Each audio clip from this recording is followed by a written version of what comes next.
Hi, I'm Brandy, and welcome to Sewing Bag. Welcome to my kitchen. And today I just wanted to show you how I make my homemade chicken noodle soup, because summer colds are the worst, and so we have a little bit of that going on. And one of the best things for a cold is some good old-fashioned chicken soup. So I went out to the garden and I got some of my herbs. I've gotten some rosemary, some thyme, and I did get a little bit of oregano. And I also got, in the bottom you can see, I chopped up some garlic scapes I had. This is celery leaf. This is my homegrown celery. I chopped up organic carrots. I didn't have any left. We've eaten what we grew. An onion, some mushroom, and 10 cloves of garlic smashed and roughly chopped. And so the first thing we're going to do is we're going to come over. I'm using a different pan today. This one is old and well loved. It's my Dutch oven Le Creuset. And I'm going to get my oven going, or not my oven, sorry, my stove going, which I do. I'm going to use a little shallot olive oil today. This one is not from my friend. I don't know if she has a shallot one. This one is from a co-op where I get my grains, and I have some of their oils as well. And the shallot one is a favorite that we like, that they have. And so I'm just going to get that heating up in my big Dutch oven here. The spices we're going to use are salt, real salt, some fresh black cracked pepper. I'm going to use a little garlic wild mushroom spice that my friend, this actually did come from my friend Jennifer's store, as did my Tuscan spice blend I'll use. I also use a little white pepper and a good bit of turmeric. And so the first thing you want to do is you want to get your oil hot in your pan, and then I'm going to be sauteing my onions, my celery, my carrot, and my mushroom and garlic. And so that will help meld all those things together. Hold on. Okay, so I can tell this is getting hot, and so I'm going to go ahead and get my onions in. I'm going to kind of get those in first. Now, I will tell you, when you're using homegrown celery, it's small. Maybe where you live, you can grow the kind of celery like you see in the grocery store. You could totally use grocery store celery, I would say, to get the organic. It's in the 30 dozen, and it's deep in the soil and stuff like that. So I would try to get that as best quality as you can. But this is one I've been growing in my garden. And the other thing I found about the garden grown celery, a little goes a long way. It's strong, it's really potent. And so I just got some and I cut it up, and I ended up taking my celery leaves, and I chopped some of those to put in here to get some of those good greens with my garlic scapes. Now, I will not chop up my fresh herbs. I'm just going to put them in the stew as it is cooking. I also have over here, I made last night, having no idea that this was going to be one of those days where bread is feeling kind of yucky. I did a batch of crusty sourdough bread, and this recipe, before I ever got into sourdough, I totally always did this gluten-free, and I would use the little corkscrew-looking pasta, one of the gluten-free varieties that I liked for my noodle. So if you're gluten-free, you can totally do this gluten-free. You don't have to have it. Now that I do eat Einkorn, I will actually be making this with an Einkorn pasta. Now, got that's kind of going, and so now I want to get my mushrooms. Now, my mushrooms, you do not have to cut yours. I have a child, I have a son, he's a grown man. He doesn't like mushrooms unless they're kind of hid. Then he knows they're there, but he can tolerate them better if they're small. So I just chop them up. Mushrooms have a lot of good benefits, health benefits for you. So any way I can get them in, I do. And I had two boys that would eat them, no problem. It was the two that really did not like them at all. Now at least this son, this is like his favorite dish. So my chicken soup has been going for about 2 hours, and my meat's done, and you can see how rich that broth looks. And my next step is I've got my oven heating up for my sourdough. And so when you do sourdough, you have to have a Dutch oven that can withstand about 500 degrees in the oven. So I have a Le Creuset smaller Dutch oven. I do just for hot. Alright, so I can pull that out. And I'm just going to turn this down to a simmer. I want my chicken to cool so I can pick off my meat and separate the skin and the bones. Like I said, I'll probably give some of the skin and cartilage and stuff to my dogs. It's really good for them. But the rest of it I'll just put in a bag and I will freeze it, and when I have enough to do some bone broth, I can. Alright, so if you're from the South, this is what you call picking the chicken. I have my chicken here, and I need to get the meat off the bone to put in my chicken soup, and I want to save my bones and my skin to make bone broth at a later date. What I did is I took it out and let it sit so it's not too hot, and then I actually stuck it in the refrigerator for just a couple minutes. This was a Springer Mountain Farm from North Georgia chicken. They have young chickens, so they don't look like these ginormous chickens. Have you ever seen those? Like, you get them and you're like, what did they feed that chicken? Now, when you're picking your meat, you don't want bones, you don't want skin, and you don't really want the cartilage. So you want to pick the good parts off like that, and pretty much all the rest. A lot of people wouldn't waste their time with the wing, but I like it. See, that's got like a lot of cartilage, and cartilage is so good when you're making bone broth. That's why chicken feet make such a great bone broth.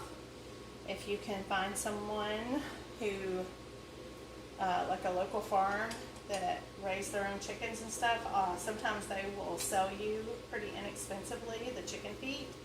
And especially if they processed them and they got like the extra skin and stuff off of the feet, so you don't have to go through that part of it. Because I'm pretty sure, I thought I saw at Azure you could buy chicken feet. Don't hold me to that. I'd have to go back and look. But I have someone local where I can get the chicken feet, and they clean them. And whenever I do, I think it looks like witch's brew, because the little chicken toes, something about that floating up in that bone broth. And you may be like, that's gross. Honey, that's life. That's a chicken. And all those parts have good things, good things for you. And but this is picking a chicken. And if you don't want to pick a whole chicken, often the reason I like doing the whole chicken, one, you get the bone, so you get that added bone broth. And if you did a boneless chicken, you wouldn't have that. And so also, if you're getting a responsibly raised chicken, which I try to do that because now that I have my own chickens, I really understand what goes into a lot of the major chicken houses and what they classify as free range and all those things. And I'm in no way judging anyone. If all you can get is what you can get, hey, you feed your family, because that's most important.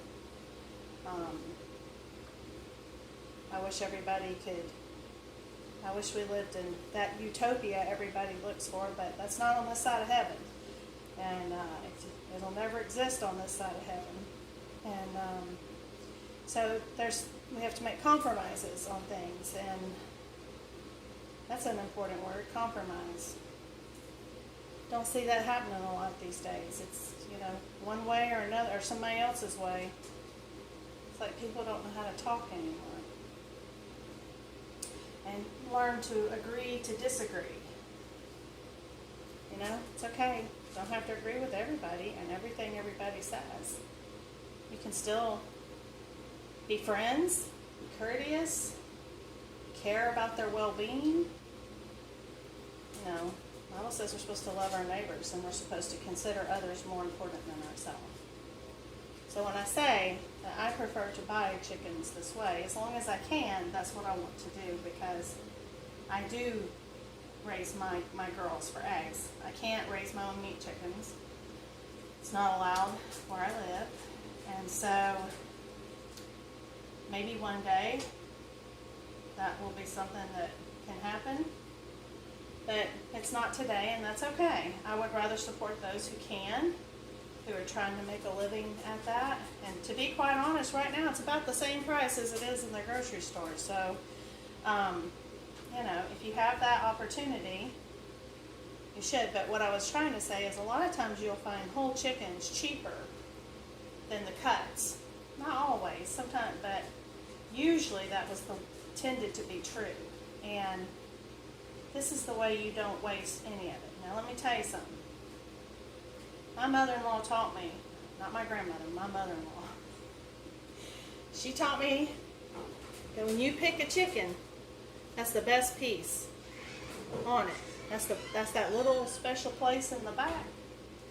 And she says you should always put one of those back for yourself. Because she likes it. And she's right. It's a great piece. And like you wouldn't want to hide that in your soup. You just want to eat that straight up.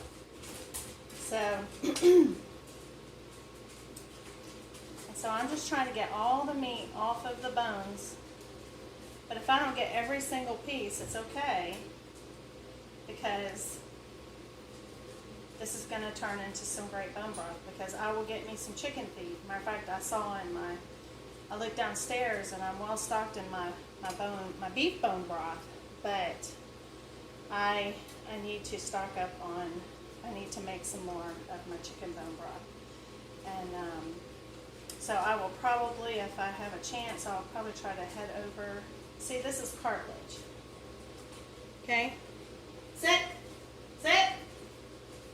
You see the puppies? Sit! Yes, Lucy, you sat first. Good girl. Good boy. That's good for them. Better than any supplement you'll buy them. And it's real food.